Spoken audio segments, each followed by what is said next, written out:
Саламатсыңарбы балдар. Бүгүн силер менен 7-класстын физика сабагын окуп үйрөнүүгө арналган кезектеги теле сабагыбызды баштайбыз. Силер менен азыркы учурда механикалык толкундар жана термелүүлөр деген главаны өтүп жатабыз. Мына ушул главанын бүгүнкү темасы үн толкундары жөнүндө болмокчу. Анда бүгүнкү теманы жазып алгыла.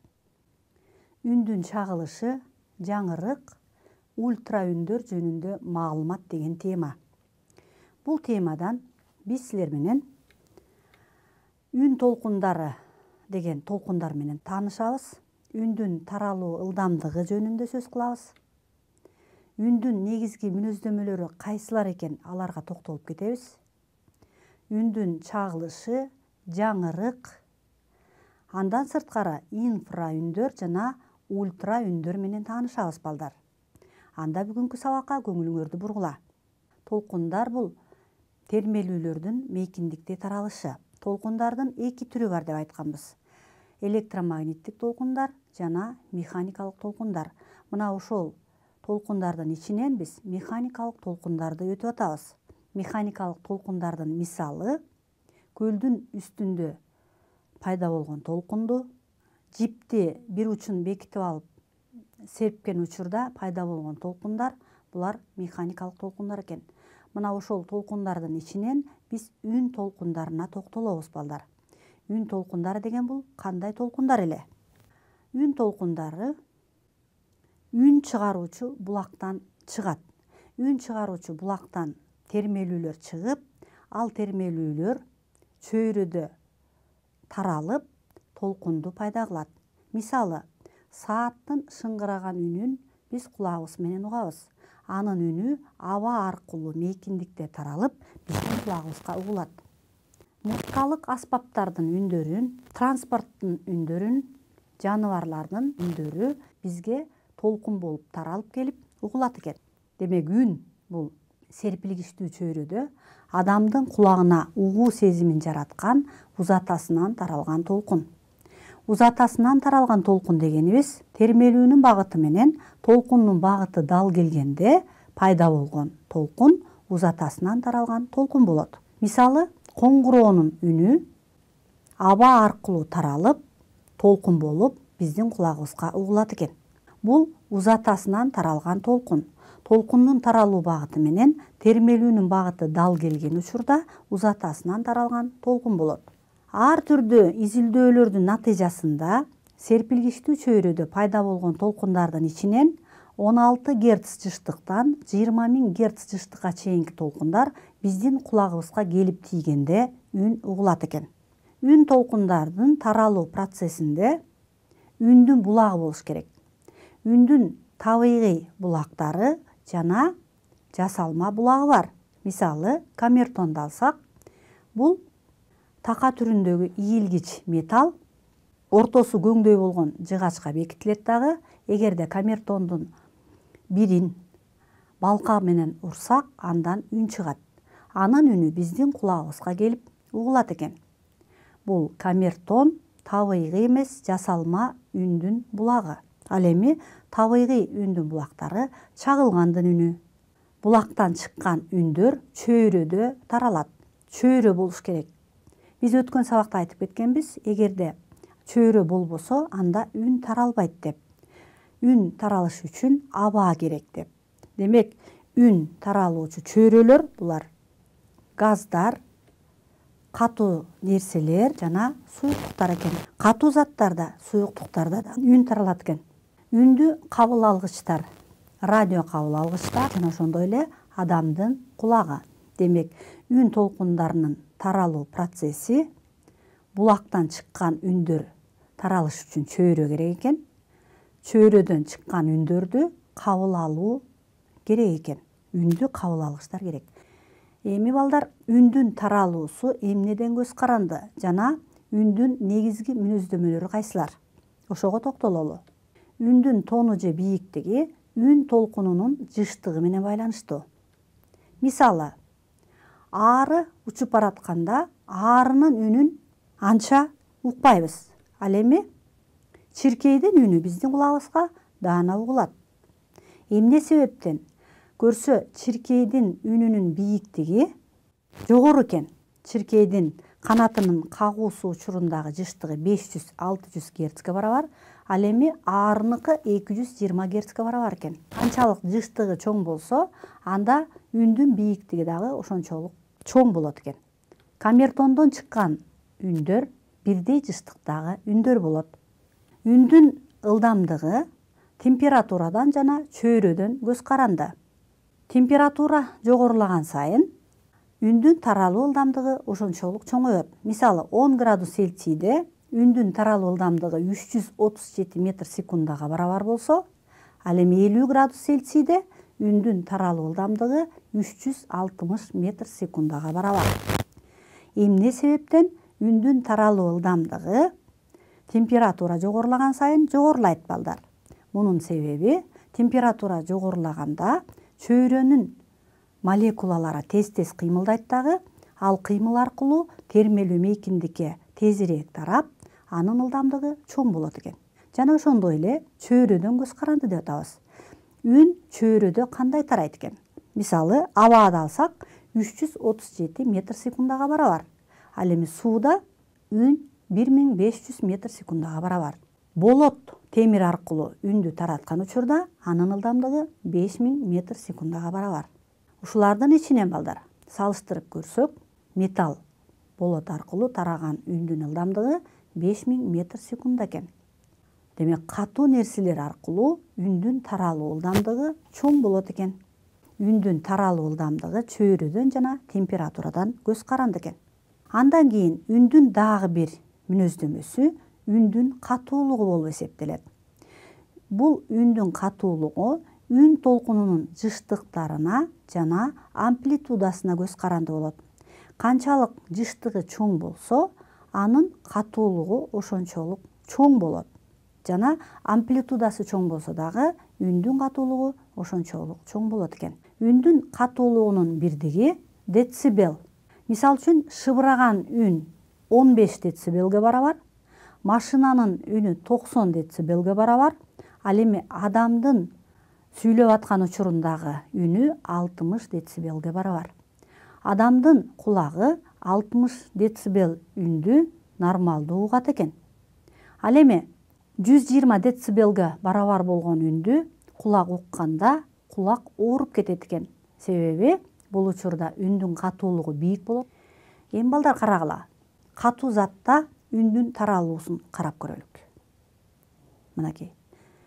Суюктукта дагы үн таралат экен, жана ошондой эле газда үн таралат экен. Бул үндүн чөйрөдө таралышы. Балдар, силер билесиңер, поезд жүрүп бараткан рельске кулакты төшөгөндө абаада угулбаган поезддин үнү жакшы угулат. Себеби поезд темир рельс боюнча жүрүп келаткан учурда поезддин үнүнүн таралуу ылдамдыгы чоң болот дагы, ал тезирээк угулат экен, жакшы угулат экен. Ал эми абаада анын таралуу ылдамдыгы аз болгондуктан абаада угулбайт экен. Үндүн тембри деген дагы кийинки мүнөздөмөсүнө токтололу. Үндүн тембри, мисал үчүн, кыздын же баланын же тааныштарыбыздын үнүн анын тембри боюнча аныктайбыз. Ар кандай музыкалык аспаптардын дагы үндөрү ар башкача чыгып атканын биз анын тембри боюнча аныктай алабыз. Мисал үчүн, роялдан чыгып аткан үн менен кларнеттен чыгып аткан үндү биз анын тембри боюнча аныктай алат экенбиз. Демек, ар түрдүү музыкалык аспаптардан жана адамдардан чыккан үндүн тембри ар түрдүү болот экен. Үндүн тембри үндүн жагымдуулугу. Мисал үчүн, пианинодан чыкканды же болбосо гитарадан, аккордеондон чыккан бир эле ырды угуп атсак, анда алардан ар түрдүүчө тембр менен үн чыгат экен. Бирок биз алардын кайсы аспаптан чыгып аткандыгын аныктай алат экенбиз. Дагы бир үндүн мүнөздөмөсү үндүн чагылышы. Бул жаңырык болуп эсептелет балдар. Адам аска зоонун жанына туруп алып кыйкырган учурда кандайдыр бир убакыттан кийин өзүнүн үнү кайра келип угулат. Үн чөйрөдө тарап, ал алдындагы тоскоолдукка барып урунат экен дагы, кайра артты көздөй чагылат экен. Бул үндүн чагылышы жаңырык деп аталат. 20 герцке чейинки үндөр инфра үндөр болот балдар. Адамдын кулагы 20 герцтен 20.000 герц жыштыкка чейинки үндөрдү кабыл алат дедик. Аны адам баласынын кулагы угат экен. Мисалы үчүн 20 герцке чейинки үндөр инфра үндөр болот. Бул суунун шарпылдаган үнү, чагылгандын чартылдагандагы үнү, кар көчкүлөрүнүн үнү, бул төмөнкү жыштыктагы үндөр. Бул үндөр 20 герцке чейинки үндөр инфра үндөр деп аталат. 20 герцтен 20.000 герцке чейинки жыштыктагы узатасынан таралган үндөр адамдын кабыл алууга мүмкүн болгон, угууга мүмкүн болгон үндөр экен. Ал эми 20.000 герцтен жогорку узатасынан тараган үндөр ультра үндөр деп аталат. Бул ультра үндөрдү адамдын кулагы укпаганы менен жаныбарлардын кулактары угат экен. Мисалы, ит угат экен, дельфин, жарганаттар жана көпөлөктөр бул үндөрдү угат экен. Мына ушул үндөр менен айбанаттар дагы бири-бири менен кабарлаша алышат экен. Ушул ультра үндүн жардамы менен суунун ичиндеги байланышты жасасак болот экен балдар. Мисалы, суунун кандайдыр бир тереңдигин аныкташ үчүн үндөрдү жиберип, ал суунун тереңдигине жетип, кайра чагылып келген убакытты эсептеп алып, суунун тереңдигин аныктасак болот экен. Муну аныктоочу курал эхолот деп аталат экен. Ошондой эле балдар, ультра үндөр менен медицинада ультра үндөрдү адамдардын ден соолугун диагностикалоодо колдонот экенбиз. Эми үндүн таралуу ылдамдыгы В барабар лямбда бөлүнгөн Т деген формула менен аныкталат. Мында В үндүн таралуу ылдамдыгы. Өткөн сабакта да айтып кеткенбиз. Лямбда толкун узундугу. Т толкундун таралуу мезгили. Толкун узундугу дегенибиз толкун бир мезгилде таралган аралык толкун узундугу деп аталат. Термелүү мезгили дегенибиз бир толук термелүүгө кеткен убакыт термелүү мезгили деп аталат. Термелүүнүн мейкиндикте таралышы толкун деп аталат. Термелүү кыймылы менен толкун кыймылынын байланышы өтө тыгыз экен. Толкун узундугун биз лямбда тамгасы менен белгилегенбиз. Лямбда барабар В көбөйтүлгөн Т. Бул толкун узундугун аныктоонун формуласы. Ал эми Т барабар 1 бөлүнгөн ню. Ню термелүүнүн жыштыгы. Термелүү жыштыгына тескери болгон чоңдук термелүүнүн мезгили деп аталат. Лямбда барабар В бөлүнгөн ню бул толкун узундугунун термелүү жыштыгы менен байланышкан формуласы. Эми ушул формулаларды билип алып, төмөнкү мисалды чыгаралы балдар. Чагылгандуу нөшөрлөгөн жаан учурунда адам чагылган жарк дегенден 15 секунда өткөндөн кийин анын үнүн уккан. Адамдан канчалык алыстыкта разряд болуп өттү дейт. Муну чыгаралы балдар. Чагылган электр кубулуштарынын мисалы болуп эсептелет. Ал эми үн толкундары электр тогунун ылдамдыгы балдар секундасына 300.000 км секунд ылдамдык менен таралат. Ал эми үндүн ылдамдыгы болжол менен 340 метр секунд ылдамдык менен таралат. Электромагниттик толкунга караганда үндүн таралуу ылдамдыгы кыйла кичинекей болгондуктан чагылгандын чартылдаганынан кийин анын үнү кечирээк угулат экен. Т барабар 15 секунда болсо, адамдан канчалык алыстыкта разряд болуп өттү дейт. В барабар 340 метр секунда ылдамдык менен үн таралат. Анда S аралыкты табышыбыз керек. Чагылган канчалык алыстыкта болгондугун аныктоо үчүн V барабар S бөлүнгөн Т деген формуладан S'ти табабыз. S барабар V көбөйтүлгөн Т. Барабар 340 метр секунда. Бул ылдамдыгы көбөйтүү 15 секунда барабар 5100 метр. Болжол менен 5,1 километрге барабар экен. Демек ушунча аралыктан чагылган болгон экен. Андан кийин дагы бир мисал иштейли. Абадагы үн толкунунун узундугу эркек кишинин эң төмөн күнү боюнча 4,3 метрге барабар экен. Ал эми аялдын эң жогорку үнү үчүн 25 сантиметрге жетет. Ушул үндөрдүн термелүү жыштыктарын тапкыла дейт. Берилди. Лямбда 1.